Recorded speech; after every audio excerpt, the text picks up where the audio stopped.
brought to you by Silver Pumps.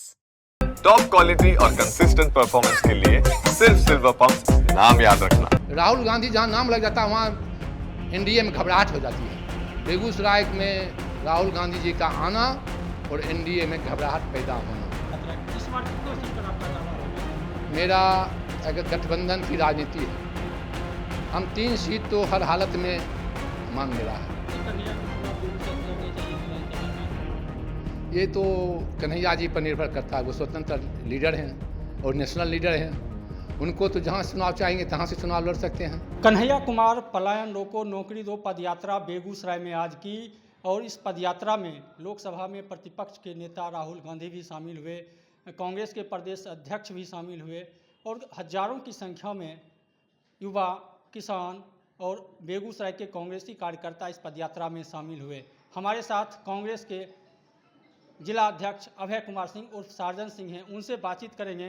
कितनी सफल यात्रा इस मांग को मानते हैं? राहुल गांधी भी इस यात्रा में आज शामिल हुए। ये यात्रा सोचने से अधिक सफलता हुई।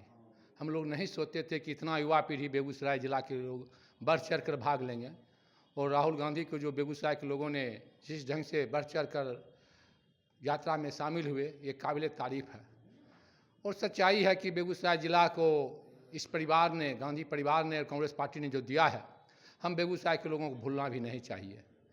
आज रिफाइनरी की बात करें, आज फर्टिलाइज़र की बात करें, थर्मल पावर की बात करें, सिमरिया पुल की बात करें, बरौनी डेयरी की बात करें, तो यह कांग्रेस पार्टी के दिया हुआ है और हमारे गांधी परिवार का दिया हुआ है। पंडित जवाहरलाल नेहरू ने ये कार्यक्रम को सबसे पहले हमारे सिमरिया पुल दिए थे उस समय। तो आज बहुत खुशी की बात है कि हमारे राहुल गांधी जी आए हैं और युवा में क्रांति एक देकर गए हैं। युवा में क्रांति आई है। जिस ढंग से इंदिरा गांधी के समय में हरित क्रांति, श्वेत क्रांति आई, आज युवा में एक क्रांति आई है। और क्रांति में आज युवाओं को जो बेरोजगारी का सबसे बड़ा मुद्दा है, लोग पढ़ लिख कर बहुत बड़ा MBA इंजीनियरिंग कर घर में बैठे हुए हैं, तो आज उसके लिए एक क्रांति है। पलायन रोकने के लिए यात्रा थी, कितना असर इसका विधानसभा चुनाव में होगा? देखिए, कांग्रेस पार्टी और राहुल गांधी जब जब आंदोलन करते हैं, उसका कहीं न कहीं प्रभाव धरातल पर आता है। आप इससे पहले देखिए, हम लोग करीब किए थे स्मार्ट मीटर का विरोध। स्मार्ट मीटर खत्म हो गया। पूरा प्रशासन से लेकर सरकार कहती थी हर घर में लगाएंगे, लेकिन हम लोगों ने जब आंदोलन शुरू किए तो स्मार्ट मीटर रुक गया।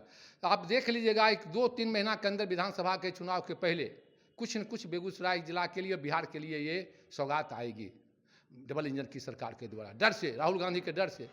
राहुल गांधी जहां नाम लग जाता है वहां एनडीए में घबराहट हो जाती है। बेगूसराय में राहुल गांधी जी का आना और एनडीए में घबराहट पैदा होना। कहा जाता है कि कांग्रेस हाल के दिनों में संगठन के रूप से कमजोर हुई है, चुनाव में सीट ज़्यादा नहीं जीत पाए, तो राहुल गांधी के आने से बिहार में इस विधानसभा में कितना असर होगा? देखिए, और कन्हैया जो पलायन यात्रा कर रहा है, अगले बार जो पद हम लोगों का सीट मिला, वो सीट मिला जहां से कि कांग्रेस कभी खड़ा ही नहीं हुई थी। जो सीट कांग्रेस की परंपरागत थी, वो सीट हम लोगों को नहीं मिला था। इसीलिए हम लोग चुनाव में कुछ कम सीट जरूर आई, लेकिन निश्चित रूप से हम कहना चाहते हैं कि इस बार जो है लड़ाई, हम लोग वही सीट लेंगे जो सीट कांग्रेस की परंपरागत रही है। और बिहार में सबसे अधिक परसेंटेज में कांग्रेस पार्टी अकेला दम पर उभर कर आएगी महागठबंधन में। ये मैं आपको विश्वास दिलाता हूँ। बेगूसराय में हमें जितना सीट मिलेगा वो सब सीट पर जीतेंगे। पिछले विधानसभा में बेगूसराय से मात्र एक सीट पर कांग्रेस पार्टी चुनाव लड़ी थी। अब राहुल गांधी यहाँ आए हैं, कन्हैया लगातार पलायन यात्रा, इस बार कितना सीट पर आपका दावा होगा?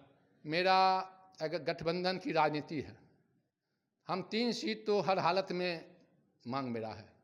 ऐसे हम लोगों को तो जितने वाला 5 सीट हैं, तेहरा भी हम जीत सकते हैं, हम चरिया बरियारपुर भी जीत सकते हैं, लेकिन 3 सीट जो खाली है, इस पर मेरा पूर्ण दावेदारी है कि इस 300 सीट कांग्रेस की परंपरागत सीट रही है। हर कीमत पर मटियानी, बेगूसराय, बछवाड़ा हम सीट लेंगे। ये हमारी सीट है, हम हमेशा इस पर दावेदारी पेश किए हैं और हमेशा हमारा अच्छा पोजीशन रहा है। चुनाव जीतें या हारें, लेकिन हम लोग फर्स्ट नहीं तो सेकेंड रहते हैं। ये सीट हमको होना चाहिए। कन्हैया पलायन यात्रा कर रहे हैं, कई जगह बैनर पोस्टर भी लगाया गया कि जन्मभूमि को कर्मभूमि बनाएंगे। क्या आपको लगता है कन्हैया को चुनाव बेगूसराय से लड़ना चाहिए विधानसभा का? ये तो कन्हैया जी पर निर्भर करता है। वो स्वतंत्र लीडर हैं और नेशनल लीडर हैं। उनको तो जहाँ चुनाव चाहेंगे तहाँ से चुनाव लड़ सकते हैं। चूँकि हमारे तो आम आदमी है नहीं, वो तो बेगूसराय जिला के नहीं है, वो तो पूरे बिहार तक नहीं, देश का लीडर हैं। और देश के लीडर को जहाँ से इच्छा होगा तहाँ से लड़ सकते हैं। कन्हैया अगर लड़ेंगे तो उनका स्वागत है बेगूसराय की धरती पर। जिलाध्यक्ष के रूप में आप क्या चाहते हैं? कन्हैया चुनाव लड़े बेगूसराय से, कांग्रेस को मजबूती मिलेगी। हम तो चाहते हैं कि कन्हैया जी चुनाव लड़ेंगे तो पूरा बिहार में एगो मैसेज जाएगा, पूरे बिहार में मैसेज जाएगा। बेगूसराय काहे उनको समेट कर रखते हैं, पूरे बिहार में मैसेज जाएगा। कन्हैया जी को चुनाव लड़ना चाहिए, हम तो चाहते हैं लड़े चुनाव। अगर चुनाव लड़ने की बात हो तो एक जिलाध्यक्ष के रूप में कन्हैया को किस सीट से चुनाव लड़ना चाहिए बेगूसराय? कन्हैया जी लीडर हैं, जिस सीट से लड़ेंगे उस सीट उनके लिए सुरक्षित रहेगा। जहाँ उनको अच्छा होगा, उनके इच्छा पर निर्भर करेगा। जहाँ लड़ेंगे वहाँ हम लोग कांग्रेस पार्टी कार्यकर्ता सब तन मन धन से जुट जाएंगे। उनके इच्छा पर निर्भर करता है कहाँ से लड़ेंगे। तो जिलाध्यक्ष शारदन सिंह ने साफ कहा कि पलायन रोको नौकरी दो, इस यात्रा में राहुल गांधी बेगूसराय आए हैं तो इसका असर पूरे बिहार में होगा और इस विधानसभा चुनाव में कांग्रेस का प्रदर्शन बेहतर होगा। कांग्रेस कार्यकर्ताओं में उत्साह बढ़ा है, संगठन भी मजबूत होगा। तो वहीं दूसरी ओर कन्हैया के चुनाव लड़ने पर स्वागत करते हुए कहा कि बिहार और बेगूसराय में किसी भी विधानसभा से कन्हैया अगर चुनाव लड़ते हैं तो उनका स्वागत है और कांग्रेस हमेशा कन्हैया के साथ रहेगी और कन्हैया चुनाव जीत जाएगा। सौरभ कुमार, बेगूसराय, बिहार तक।